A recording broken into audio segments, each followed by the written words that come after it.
I want it. Gotta make to myself a promise. I won't quit, keep going till I got it. I won't give up till I'm on top. Yo, no, I ain't the type to give up. If I do something, man, I do it till I get what I want. I turn a business out of nothing into something I love. I got a poker face, but honestly, I'm not one to bluff. I flip a switch, never miss, man, I always stay up. Don't let them see you, bitch, always have a plan to stay tough. This life ahead of you ain't easy, it was built to be rough. But that's what makes a personality, is tragedy, bro. Assalamualaikum warahmatullahi wabarakatuh. Halo teman-teman, apa kabar kalian semuanya? Mudah-mudahan kalian pada sehat ya. Amin. Kembali lagi saya di tempat proyek. Sudah lama nih saya nggak menggunakan helm proyek, dan saat ini saya sedang ada di rumah pompa Kemang, yang insya Allah rumah pompa Kemang ini akan sangat membantu sekali untuk mereduksi banjir di daerah Kemang 1 tepatnya teman-teman, di Jakarta Selatan. Karena kita ketahui Jakarta itu adalah dataran rendah ya, dan sangat sering sekali mendapatkan kiriman banjir di Bogor teman-teman. Dan kali ini saya tidak sendiri, saya akan bersama pihak SDA DKI Jakarta dan juga pelaksana dari tempat proyek ini. Oke, kita langsung aja jalan-jalan dan menanyakan langsung kepada para ahlinya. Yuk. Assalamualaikum. Waalaikumsalam, Pak Fatah. Dengan Pak siapa, Pak? Adi Widodo. Pak Adi Widodo sebagai Staf Bidang Pengendali Banjir dan Drainase dari Dinas Sumber Daya Air Pemprov DKI Jakarta. Oke, siap. Dengan Pak siapa, maaf? Denny, Pak. Pak Denny. Pak Denny dari mana, Pak? Dari PT Waskita Jaya Purnama selaku kontraktor. Sebagai kontraktor. Betul, Pak. Nah, teman-teman, ini mohon maaf kalau suaranya agak kecil ya, soalnya saya clip-on-nya cuma ada 2. Oke, saya pinjam dulu kali ya, Pak ya. Silakan, Pak. Pak Dodo, saya mau menanyakan histori dari pembuatan rumah pompa ini seperti apa sih, Pak? Sebelumnya perkenalkan dulu diri Bapak dan jabatan Bapak di sini, Pak. Baik, nama saya Adi Widodo dari Bidang Pengendali Banjir dan Drainase Dinas Sumber Daya Air Pemprov DKI Jakarta.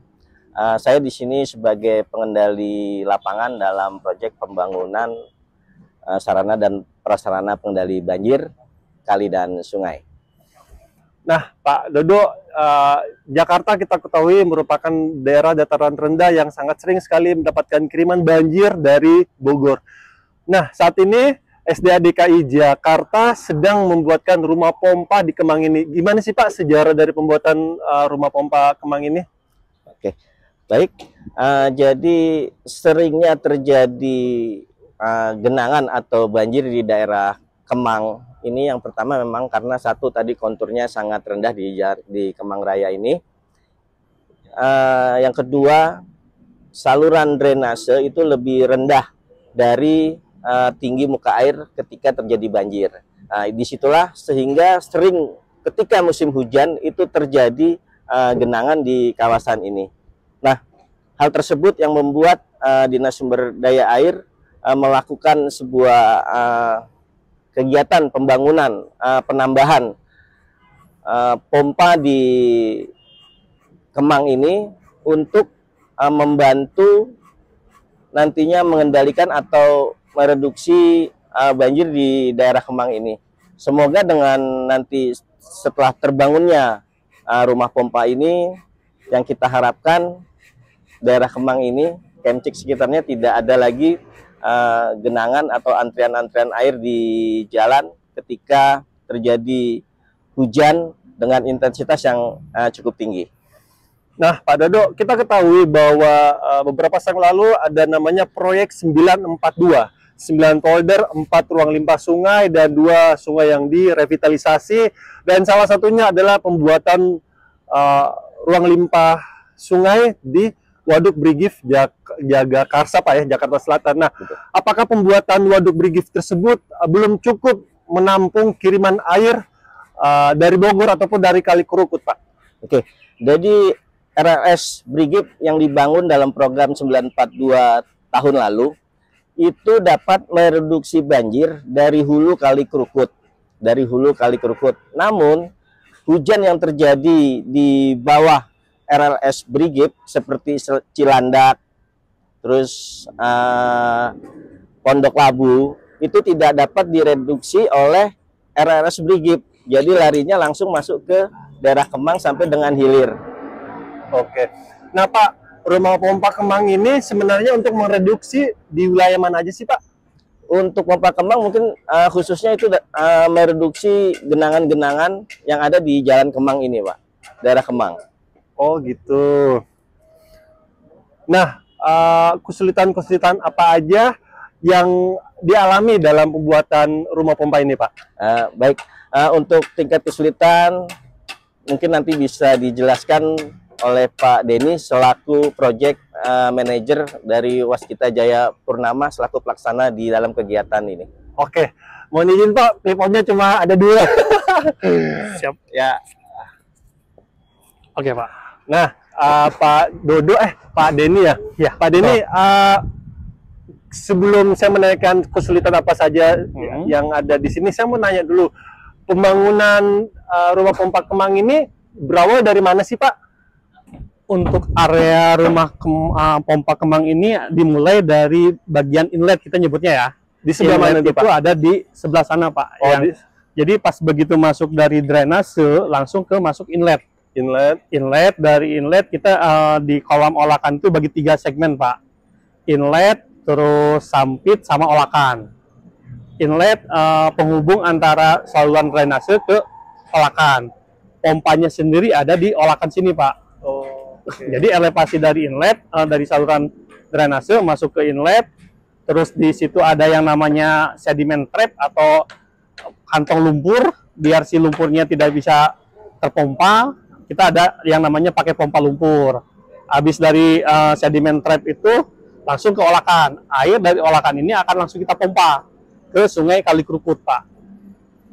Nah, seperti kita ketahui, sebenarnya kan di Kemang ini Pak sudah ada rumah pompa juga nih Pak yang di sebelah sana ya. Nah, apakah rumah pompa sebelumnya itu tidak mencukupi Pak untuk memompa aliran air di sekitar sini, dan kapasitasnya berapa banyak yang bisa dipompa di rumah pompa Kemang yang baru ini? Pastinya Dinas Sumber Daya Air mengkaji ulang atau misalkan membuat sesuatu rumah pompa ini pasti berdasarkan hitungan-hitungan Pak ya. Dengan adanya rumah pompa yang lama existing itu kan kapasitasnya kurang lebih sekitar 500 liter per detik Pak. 500 liter per detik. Terus yang akan kita bangun ini ada kurang lebih sekitar 2.250 liter per detik. Dengan asumsi itu pemikiran saya Pak ya sebagai pelaksana, berarti rumah pompa yang ada itu belum mengcover secara keseluruhan, baik itu untuk rencana 10 tahun ke depan atau berapa tahun ke depan gitu Pak ya. Nantinya ada berapa pompa ataupun kapasitas di rumah pompa yang baru ini Pak? Kita ada 4 pompa Pak. Ada 4 pompa. Yang pertama pompa banjir dengan kapasitas 1.000 liter, ada 2 unit. Berarti kan 2.000 liter per detik Pak ya. Ya. Terus yang kedua ada 1 pompa banjir dengan kapasitas 250 liter per detik. Itu biasa kita nyebutnya daily atau rutin lah. Rutin. Terus ada satunya lagi pompa lumpur. Pompa lumpur ini air kan tidak bisa, lumpur tidak bisa diangkat sampai pompa biasa. Makanya kita adakan pompa lumpur dengan kapasitas 1.200 liter per detik Pak. Iya teman-teman, kebetulan saya juga sangat sering sekali ya meliput rumah pompa ataupun polder-polder di Jakarta, dan saya memperhatikan nih Pak, rumah pompa di Kemang ini sama seperti rumah pompa ataupun polder yang dibuat di Jakarta Pak ya? Betul, hampir sama Pak. Hampir sama Pak ya, baik itu rumah pompa di mana, di Kelapa Gading, di Muara Angke, Pulau Mas ataupun ya, rumah pompa Sentiong Pak ya? Betul Pak. Nah Pak, saya melihat di sebelah sana itu ada semacam trek kecil ataupun pembuatan gorong-gorong. Itu apa Pak? Apa itu bak kontrol atau pelebaran drainase atau seperti apa Pak fungsinya? Jadi untuk lingkup pekerjaan kita yang kita kerjakan di sini ada beberapa item Pak. Yang pertama tentunya rumah pompa sendiri yang berada kita tepat kita berdiri. Terus yang kedua ada di bagian hulu sekitar 123 meter kita bangun kayak turap Pak, untuk penanggulangan banjir dari air Kali Krukut meluap biar tidak masuk ke area Kemang. Terus yang ketiga lingkupnya adalah lingkup pekerjaan storm inlet yang tadi Bapak tanyakan. Ya. Kita itu lebih ke arah biar air ya, fungsinya itu apa? Storm inlet ini fungsinya untuk mempercepat air masuk ke dalam drainase. Oke. Jadi ketika air turun atau banjir, si air kita harapkan lebih cepat masuk ke drainase, kemudian drainase lebih cepat juga masuk ke rumah pompa. Oke. Jadi itu untuk mempercepat aliran atau run off Pak. Oke, berarti secara tidak langsung nantinya akan ada semacam pipa yang akan masuk untuk menyambut menyambut aliran air yang masuk ke drainase tersebut Pak ya? Ya, tapi kita bukan pakai pipa Pak. Jadi kita kayak bikin gorong-gorong dari jalan, kita bikin gorong-gorong masuk ke dalam drainase. Itu intinya diperbanyak mungkin Pak. Oh, jadi gitu. biar mempercepat atau aliran air yang ada di dalam jalan itu gitu, biar masuk ke drainase. Oh gitu. Nah Pak, kesulitan-kesulitan apa saja sebenarnya yang dihadapi dalam pembangunan ini Pak? Mungkin tiap lokasi pasti ada kesulitan Pak ya. Kebetulan kita di lokasi Kemang ini ada kesulitannya kayak semacam lokasinya sempit Pak. Seperti yang kita ketahui, lebarnya berapa, alat beratnya seperti ini gitu. Jadi ketika si alat berat ini bekerja harus secara nggak bisa paralel Pak, harus satu-satu, step by step. Jadi ketika pemancangan jalan kan sebelum seperti yang kita lihat ada beberapa alat berat di sini, ada 3 ya Pak ya. Ya. Ini yang pertama yang sebelah yang warna merah ini kita nyebutnya untuk pre-boring Pak atau bor. Dia fungsinya untuk ngebor karena kondisi tanah di sini keras Pak, untuk kita masukkan pancang yang sebelah sini yang kita lihat. Jadi sebelum dimasukkan pancang kita bor dulu. Nah, kesulitannya karena aksesnya lokasinya sempit, jadi kita tidak bisa mancang dan ngebor berjalan berbarengan. Jadi harus satu alat jalan, yang alat yang lain nunggu. Oh gitu. Nah, permasalahannya ketika ada satu alat yang trouble, yang lain nggak bisa jalan juga Pak. Karena kita bekerjanya harus step by step gitu Pak. Nah Pak, saya melihat di sini ada seatbelt baja nih Pak. Betul. Nah, fungsi seatbelt itu kan sebenarnya untuk menahan median tanah yang ada di sekitar sini. Apakah nanti di sini akan ada penggalian Pak? Betul Pak. Cukup dalam. Betul. Jadi nanti pas yang di kita berdiri ini akan kita gali Pak. Kedalamannya kurang lebih sekitar 7 meter. 7 meter. Ada yang sampai 8 meter ada gitu Pak. Nah ini biar tidak tanah kiri kanan tidak longsor ketika kita gali, kita perkuat pakai perkuatan seat pile sementara, perlindungan sementara. Biar jadi si tanah dari samping kiri kanan kalau kita pas gali, tanah yang dari sebelahnya tidak longsor. Oke Pak, hingga saat ini pencapaian apa saja yang sudah dicapai dalam pembangunan ini Pak? Bisa dijelaskan dulu Pak, ini apa saja? Ini saya lihat di sini kayaknya sudah ada paku bumi yang sudah masuk ke dalam dari depan mungkin Pak. Ya, kalau jumlah paku bumi sendiri kita totalnya ada 79 titik Pak ya. 79 titik meliputi dari rumah pompa, mungkin yang rumah pompa yang kita berdiri di sini, dan ada yang rumah genset yang seperti ini. Rumah genset yang di belakang itu juga kita pakai paku bumi Pak, atau kita nyebutnya kalau bahasa tekniknya spoon pile. Nah, spoon pile kita yang sebelah sana udah selesai kita kerjakan, maju ke sini ke bagian depan. Nah, dari 79 titik ini kita tinggal 9 titik lagi yang belum kita pasang Pak. Di sebelah mana Pak? Sebelah sini Pak, yang posisinya di bagian makanya depan. mobilnya saat itu betul. Sana, ya? Kalau yang sebelah sini, alhamdulillah udah selesai. Mungkin seperti yang Bapak nanti lihat, ini ada beberapa ini. Nanti kita pancang lagi nih Pak, biar masuk ke dalam. Oke, ini di kedalaman berapa Pak? Ini si panjang spoon pile ini dia 10 meter, berarti ke dalam 10 meter. Nanti kita jemputnya doli ya, pancang lagi sepanjang 5 meter. Turun ke bawah lagi 5 meter lagi Pak. Nah ini kan, ini kebetulan saya bukan teknik sipil ini Pak ya. Nah ini lubang begini nanti dimasukkan rangka baja lagi atau hanya langsung dimasukin konkrit aja? Jadi ini nanti kita masukkan dulu ke dalam, nanti habis itu kita gali, nanti habis itu si posisinya ini kita bobok biar besinya keluar. Nanti kita ada sambungan besi dicor buat lantainya. Jadi pondasi ini untuk pondasinya. Pelket. Pelket, betul. Oh. Seperti contoh yang seperti itu, Pak. Oh, pelket. Ya, Oh, iya. Bahasa ini ya. Oh, Pas, Pak. iya, Pak. Oh, pelket kayak gini ya. Cuman kalau yang seperti ini Cakar ada ayam lah ya, Pak ya. cakar Seperti ayam. semacam cakar Betul. ayam ya. Nah, namun kan pondasinya kan yang paling itu kan Ini contoh yang Dalam. sudah jadi, Pak ya. betul. Ini contoh yang sudah jadi. Nah, ini contoh yang sudah jadi. Nanti kita cor ini, Pak. Oh, Jadi pondasinya pondasi menerus. Yang dari spoon pile ini, Pak. Spoon pile ini kita masukkan ke sini. Oke. Jenisnya sama. oh, Cuman gitu. beda panjang. Kalau ini panjangnya 15 meter. Heeh. Karena ini kita sampai permukaan. Iya, ini sebagai cakar ayam Heeh, misalnya ya. Kalau ini 10 meter karena nanti dia dimasukkan ke dalam lagi Oh, untuk oke, nahan pondasi si rumah pompa itu sendiri, Pak. Oke. Nah, Pak, terakhir nih, Pak. Pak Dodonya di sana ya. Pak Dodo ya, Pak Dodo. Pak. Pak Dodo, ini Bu udah mau closing, Pak. Oke, saya dari Pak Dodo dulu kali ya. Nah, Pak Dodo, pemerintah kita saat ini sudah sangat bagus sekali, sangat baik sekali dalam melayani masyarakatnya dengan memberikan fasilitas yang nyaman dan aman. Salah satunya adalah pembuatan rumah pompa Kemang ini.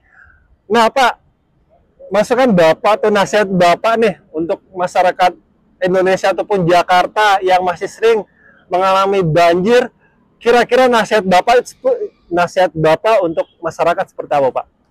Baik, jadi himbauan mungkin bagian dari saran. Jadi pada seluruh masyarakat khususnya warga DKI Jakarta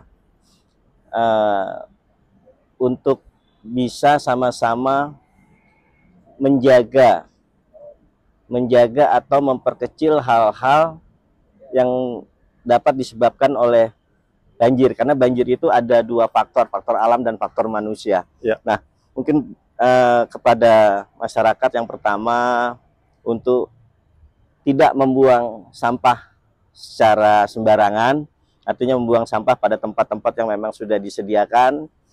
Yang kedua juga untuk bisa menjaga atau membantu menjaga aset-aset pengendali banjir khususnya yang ada di wilayah DKI Jakarta, sehingga semua bisa terjaga dengan baik, bisa aset-aset tersebut bisa menjalankan fungsinya sebagai pengendali banjir. Demikian, Pak. Oke, dari Pak Denny nih, Pak, kira-kira Pak, Untuk himbauan masyarakat, Pak. ya, pemerintah kita ataupun Bapak sebagai pelaksana di sini, apa sih yang Bapak mau sampaikan di masyarakat Indonesia agar musibah banjir itu tidak terjadi lagi?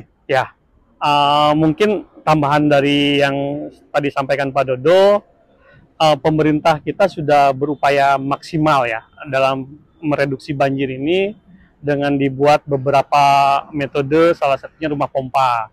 Mungkin himbauan masukan yang tadi Pak Dodo sampaikan adalah selain menjaga dilarang membuang sampah sembarangan, menjaga aset-aset yang ada, juga mungkin saling merasa memiliki bahwa ini adalah aset kita bersama, sehingga saluran airnya ketika kita ada yang mampet ya kita bersihkan sendiri, itu Pak Dodo ya mungkin. Jadi ketika kita merasa memiliki aset itu, kita akan lebih optimal untuk menjaganya gitu, Pak.